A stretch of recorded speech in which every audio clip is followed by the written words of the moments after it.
అనంతబాబు ఒక దళితుడిని చంపి అతని ఇంటికి శవాన్ని డోర్ డెలివరీ చేసిన కేసులో సుప్రీంకోర్టు వ్యాఖ్యానించింది, ఈ కేసులో ఖాకీ ఖద్దరు కుమ్మక్కైనవి.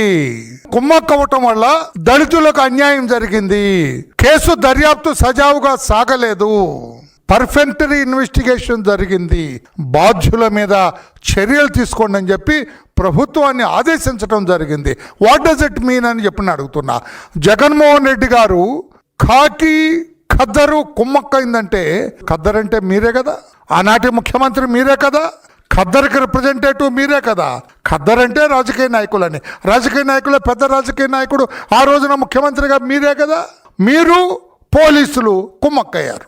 మీరు పోలీసులు కుమ్మక్కవటం వల్ల జరిగిన అన్యాయం ఎవరికి జరిగింది? దళితులకు అన్యాయం జరిగింది. బాధితుడు ఎవడు? దళితుడు. అన్యాయానికి గురైన వారు ఎవరు? దళితులు. ఇబ్బంది పడింది ఎవరు? దళితుడు. చనిపోయింది ఎవరు? దళితుడు.